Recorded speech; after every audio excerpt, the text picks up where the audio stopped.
પોરબંદર જિલ્લામાં અવિરત મેઘાના મંડાણ થયા છે। છેલ્લા 24 કલાકમાં 17 ઇંચ કરતા પણ વધારે વરસાદ પડ્યો છે।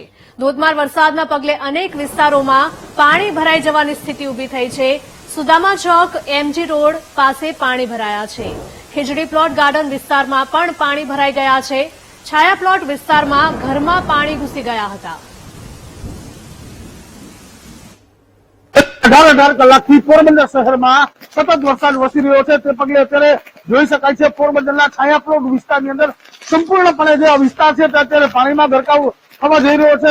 ઘરની અંદર 5 થી 7 ફૂટ સુધીના જે લોકોના ઘરમાં પાણી ઘૂસી ગયા છે। લોકો બાલ્કનીમાં ઉભા છે, ઘરની બહાર નીકળવાની રાહ જોઈ રહ્યા છે। કોઈ પરિસ્થિતિ એવી નથી કે અહીંથી લોકો બહાર નીકળી શકે। જે કહેવાય કે પોરબંદર શહેરને 4 દાયકા બાદ જે 1983 ની યાદ કરાવી દીધી તે પ્રમાણેનો વરસાદ અત્યારે વરસી રહ્યો છે।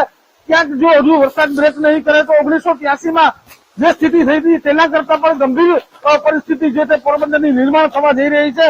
વહેલી સવારે પણ ફરીથી વરસાદ શરૂ થઈ ચુક્યો છે। રાત્રિના 2 થી 3 કલાકના સમયગાળા પૂરતો જ જે વરસાદે વિરામ આપ્યો હતો ને તે બાદ અત્યારે જે સ્થિતિ છે તે અત્યારે ગંભીર થવા જઈ રહી છે। આવનારા જે કલાકોની અંદર જ્યાં પોરબંદર વિસ્તાર છે તે આના કરતા પણ વધુ જે પરિસ્થિતિ છે નિર્માણ થાય તેવી સ્થિતિ અત્યારે ઉભી થઈ રહી છે। ચેતન ઠકરાર, વીટીવી ન્યૂઝ, પોરબંદર। સતત ગઈકાલથી પડેલા વરસાદે પોરબંદરને ગમરોળી નાખ્યું છે। દ્રશ્યો બતાવવા માંગીશ પોરબંદરના ફુવારા પાસેના।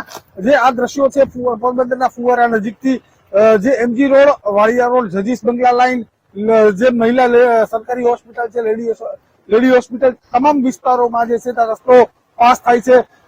જોઈ શકાય છે સ્કૂટરો અને વાહનોમાં પણ નુકસાની કરી છે। ગઈકાલથી પડેલા ભારે વરસાદે ઓદી ન ભરાય તેવા વિસ્તારોમાં પાણી જે ભરાવામાં આવ્યા છે। એમજી રોડમાં સતત ફુવારાથી લઈને કમલાબાગ સુધીનો વિસ્તાર છે તે સંપૂર્ણપણે અત્યારે પાણીડૂબ થયો છે। તો પોરબંદર શહેરના જનજીવનમાં પણ ક્યાંક અસ્તવ્યસ્ત બન્યું છે। હોલ્ડિંગો મોટા છે તે પણ તૂટી ગયા છે પવન ને વરસાદના લીધે, પરંતુ સ્થિતિ પોરબંદરની છે હજી વરસાદ યથાવત છે। ક્યાંક જો વરસાદની ગતિ હજી વધશે તો સ્થિતિ પોરબંદરની વધુ ક્યાંક ગંભીર થવા જશે। 1983 ની યાદ ફરીથી પોરબંદરના લોકોને કરાવી દીધી છે। ચેતન ઠકરાર, વીટીવી ન્યૂઝ, પોરબંદર।